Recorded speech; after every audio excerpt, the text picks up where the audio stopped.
Okay, Christina here to listen to some music. And today's music selection is FIRTH of FIFTH by Genesis. I'm still a little new to Genesis. This is the second reaction here on the channel. The first one was to the return of the Giant Hogweed. And this has definitely been an interesting journey with this group so far. I've been told that the Hogweed song is a little colorful and interesting compared to some of their other stuff, and that's fine by me. I had a great time with it. So I am interested, though, to hear what some of their other music sounds like. I just want to get the full picture. And it doesn't matter what way you enter into a journey, an adventure with a new band like this. As long as you sit back and absorb all of the information as you go, you'll form the right picture. So this was a poll winner on Patreon and for channel members for songs by Genesis. And I can't wait. I know some people are really excited to have me listen to this, and I can't wait to find out why. So also, what are we doing when we listen to this? I am a professional classically trained musician, instrumentalist, vocalist, composer, and professor. So we talk about all different aspects of the music, the composition, some of the music theories of the chords, the instruments. I'll maybe do some demonstrations here and there, and also how the music affects us, how it makes us feel, and why. What makes it good or not so good. So, without any further delay, let's get into this. Let's listen. Okay, I am super curious about this one. Let's go.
The path is clear, though no eyes can see. Okay. I gotta stop it there because, wow. Well, first of all, also because of copyright, but we're not here to listen to this song all the way through. We're here to analyze it, so we'll be listening to it in bits. The intro was already something. I was sort of waiting for something like what I just heard, the more prog rock sound, like the band, I mean. But this keyboard intro, I guess it technically is prog rock too, but wow. The time signatures. I don't think I completely caught what they were. Just as I think I was catching, I was like, 1, 2, 3, 1, 2, 3, 1, 2, 3, da da da da da ba ba ba ba ba ba ba ba ba. Nope, it was like I caught a 5, then I caught a 7, 12, 9, 8. What in the world? This would be a lot of fun to sit down and map it out.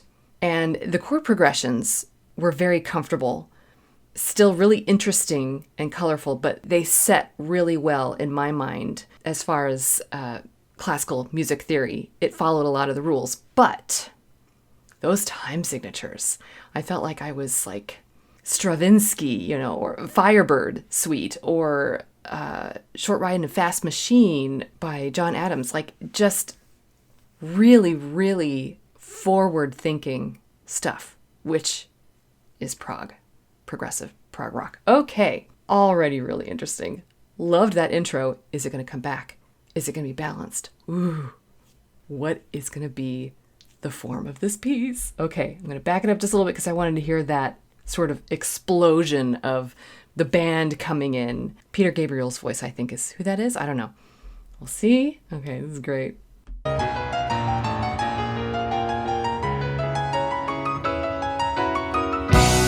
path is clear, though no eyes can see. The course laid down long before. And so with gods and men, the sheep remain inside their pen. Though many times they've seen the way to leave. He rides majestic past homes of men who care not or gaze with joy to see reflected there the trees, the sky, the lily fair. The scene of death is lying just below. The mountain cuts off the town from view. Like a cancer growth is removed by skill. Let it be revealed. A waterfall is madrigal. An inland sea is symphony. Na na na na na. Na na. Untitled songs. Okay, and so now we're back to the moment again, like with the big band entrance there.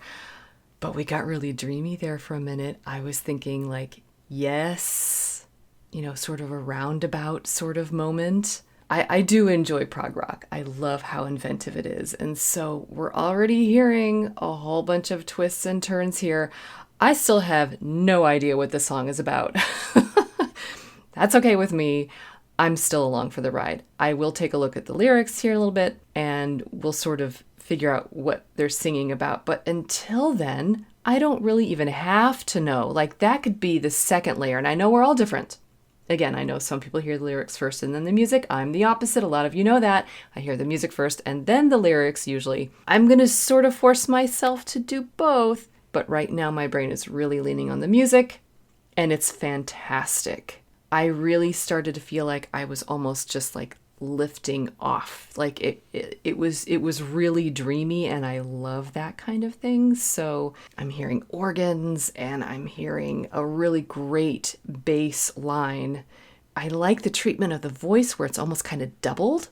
Like not doubled for the sake of being the same, but like doubled for the sake of sounding like it's doubled, maybe even tripled. I actually heard some notes being held over and starting earlier, and I love that. As a classical musician, we all want to conform, and in the string sections, we all have the bows going the same direction, and if we don't, it has to be very planned, and with this, it's messy and it's beautiful that way. I really love it. I think I was also hearing some pedals in there, kind of like what's used in Rush. This is really reminding me of Rush. And again, I don't mean to directly compare too much. It's all in the same time frame, the same style. So it's okay to exist together. But I'm just glad that I have these references now because of the channel here where I can like dig into some of these influences. This is great. This is 1973 though, so this is pretty early on. They're doing a lot of the early work here in inventing what this sounds like. So let's again continue on. We're back into that awesome big band entrance sound. Let's hear where we go next. Urge the sailors on till lured by the siren's cry.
Okay, that was awesome. That was a great transition.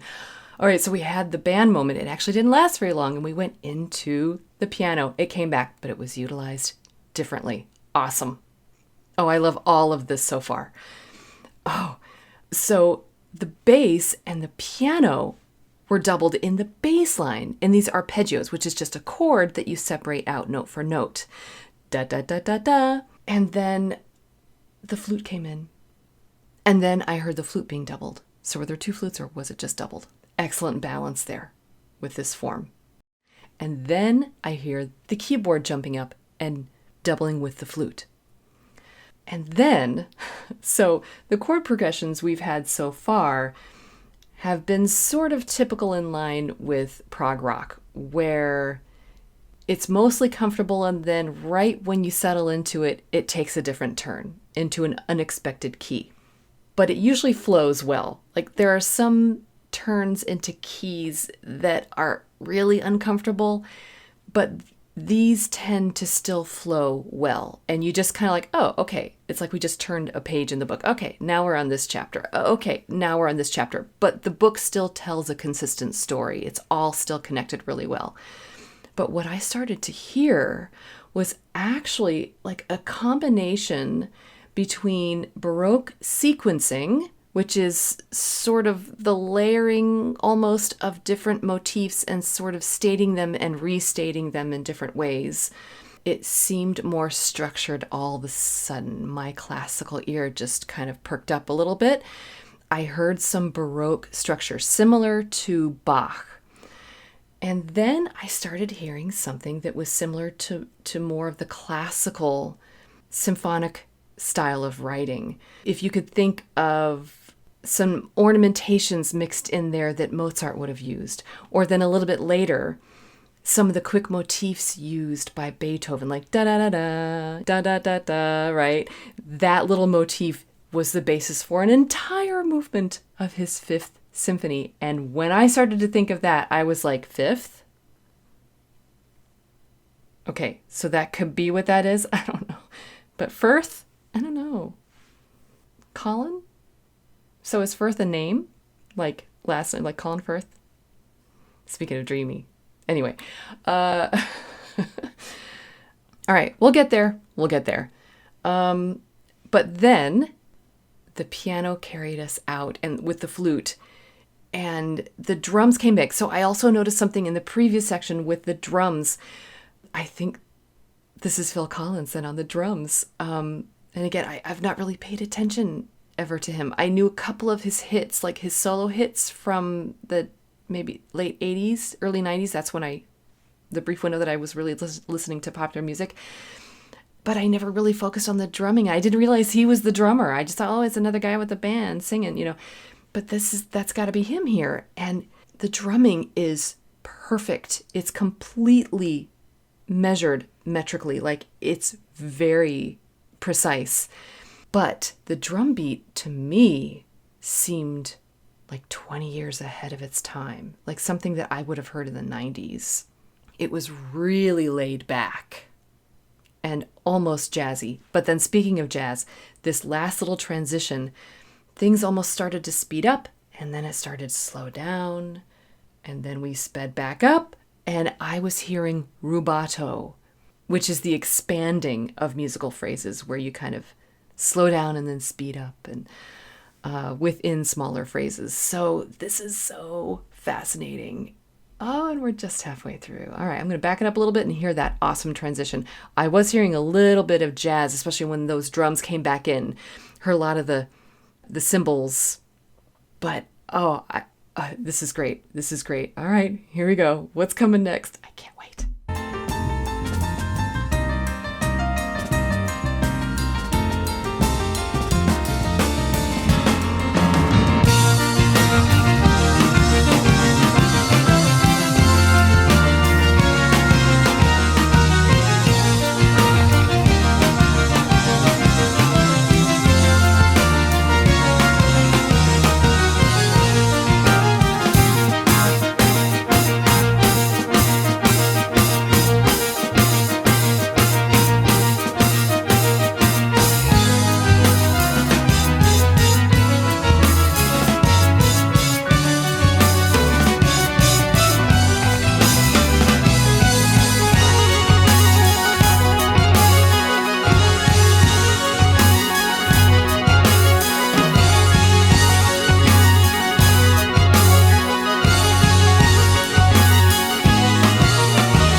gosh, that's so cool. This is so freaking cool. Okay. Wow. Wow. Man, they were so ahead of their time. Oh my gosh. Okay. Okay. Whew.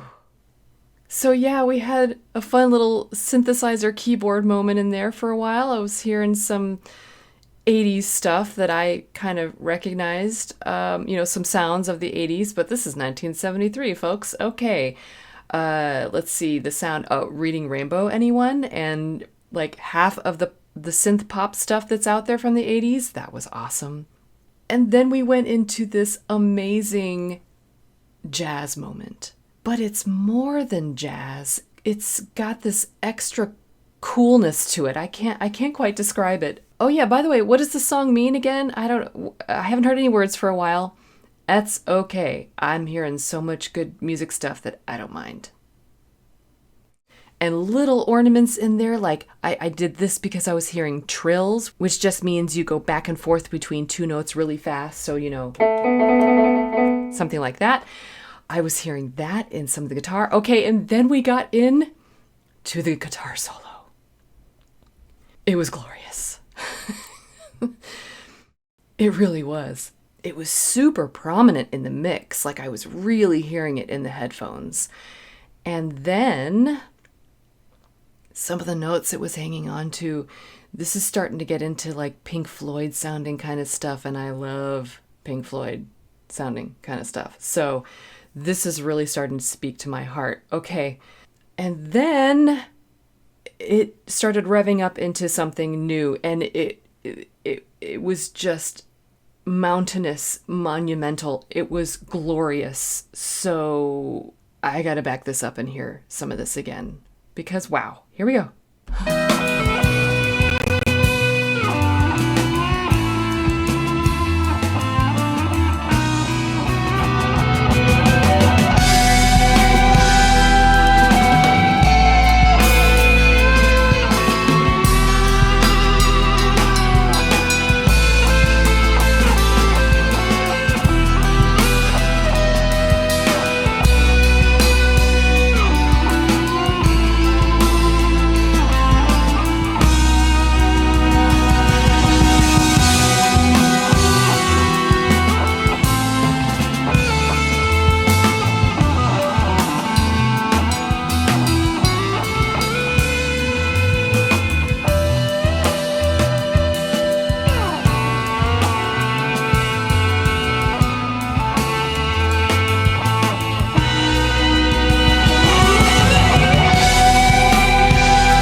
I was so excited to hear the end.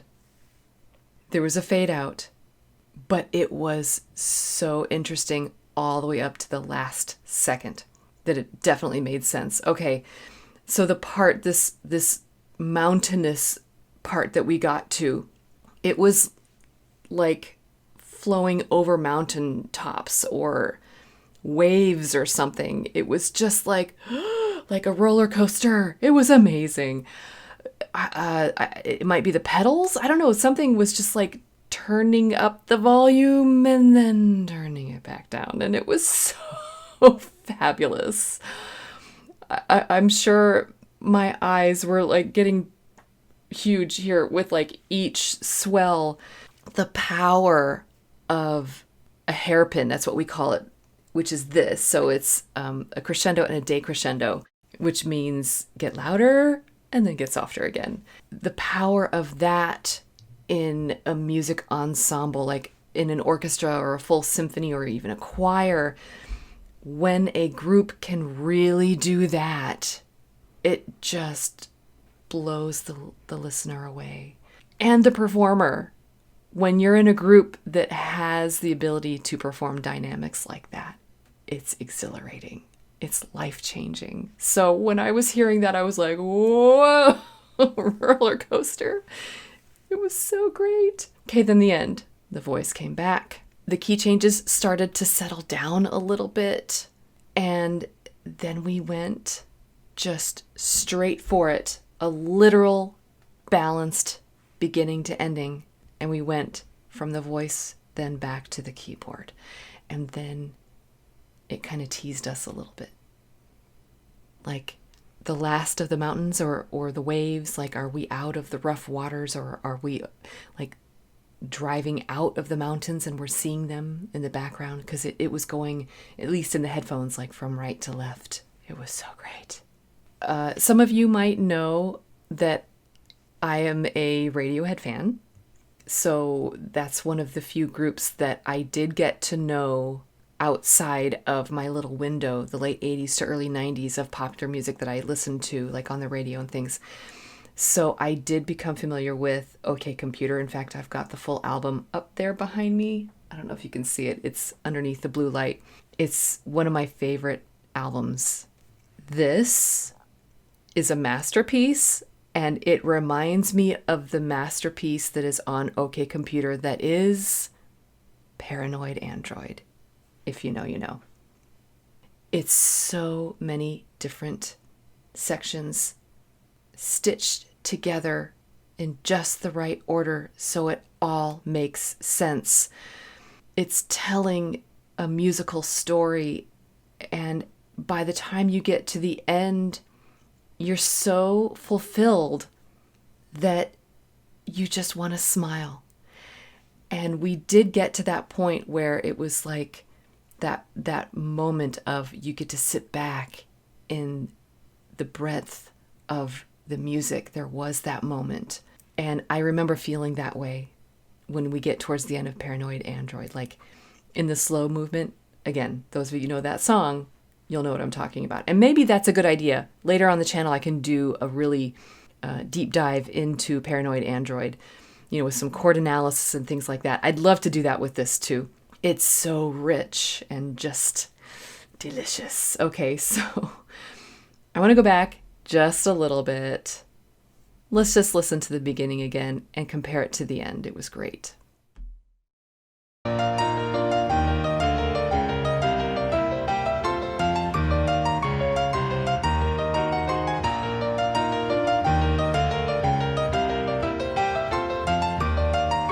Oh, so creative. So fluid. With all the time signatures. It just is it's fantastic. Okay, but then we came back to that at the end. The very, very end. I was so happy to hear it again. It's a slightly different key, but that's okay. It's raised up a little bit. And then it goes back and forth. It was like the beginning of the journey and the end of the journey. Bookends. Sometimes that's overdone, and it so easily could have been with this song, but it wasn't. And the way they treated it afterwards, It's fantastic. Okay, I think I want to go to... I clocked it. I tried. I was like, I think this is my favorite part. And I looked, and it's about like 7 minutes and 30 seconds in, somewhere in there. So I'm going to go back to that point, and I'm going to push play, and I'm going to let myself be overcome by this, because it was a really glorious moment. Here we go.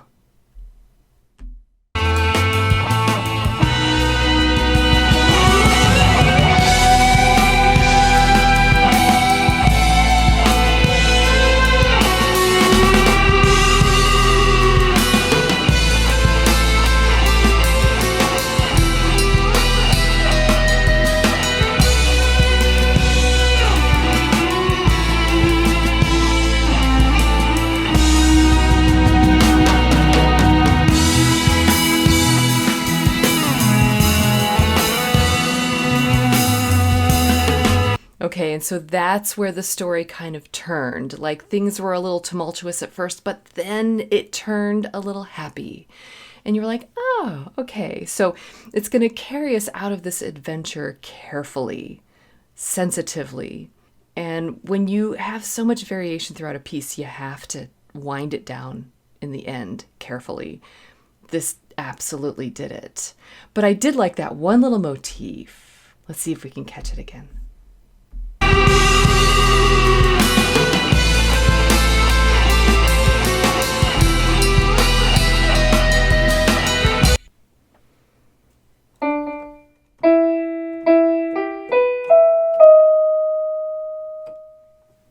I love that. I heard it a good 2 or 3 times, and there's just something about that raised 7th. So we're in E minor here. Love it. I'm going to be here all night if I go back and hit all the spots that I want to talk about. Oh my goodness. I'm going to have to do a deep dive with this, because there's just so much. All I can say is it really is a masterpiece. Oh yeah. What's it about? Okay. Okay. Lyrics. The path is clear, though no eyes can see the course laid down long before. He rides majestic past homes of men. The scene of death is lying just below. The mountains cut off the town from view. Ooh, I heard this, like a cancer growth is removed by skill. Huh? A waterfall? Yeah. How as the river dissolve in the sea, the sands of time were eroded by the river of constant change. So is this about a river? So it's waves with mountains in the background? Or it goes through the mountains and past all the sheep farms? With waterfalls. Ooh, waterfalls. Well, that's quite the adventure. Okay, I'm going to look up just a little bit more, because I feel like I still am missing something. This is off of Wiki. The composition. The title is a pun on the Firth of Forth. Oh, it is a river Forth in Scotland. It's a river. River of constant change. Okay, so I was on the right track. That's excellent. I didn't know that there was a river with that name. I've been to Scotland, but I didn't know that that was a river there. So this is so clever. And I'm sure there's more to it, but for now, that is a good start. So some of the mystery is solved. But if you happen to know more, please put in the comments. Let me know, because this is really fantastic. And I want to make a little bit more sense of it. The rest of it, though, it has enough sense with it in itself. I don't need to do much more to it, except other than to listen to it. So, am I going to be listening to this one? This one right now is just like an automatic new favorite song of mine. I will just come out and say that. And I don't say that often, with things I listen to on the channel. But some songs, some music just really speaks to you right away. And this one did. Will I get tired of it someday? Sure, but maybe not. Maybe this is going to be a lifelong favorite of mine. I don't know. Ooh, this is great. Okay, that was Firth of Fifth by Genesis. And again, a complete masterpiece. I love it. I love every second of it. So forward thinking, really excellent example of prog rock here.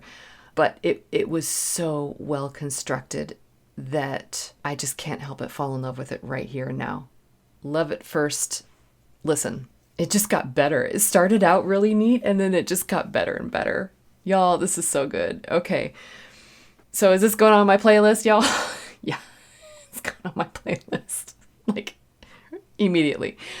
And it's very different in the aesthetic of it, as in the character of it. I mean, it's very different in character from The Return of the Giant Hogweed. It was a little sillier, but I'm okay with that. Nothing wrong with a great sense of humor.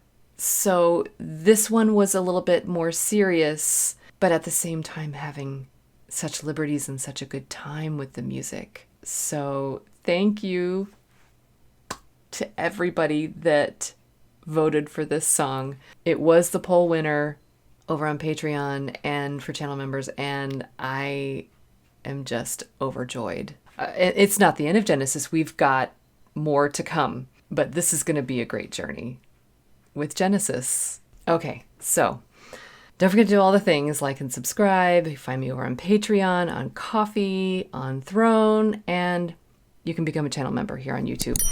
We're obviously having a great time here, especially with songs like this. This is fantastic. So join in the community and join in the fun.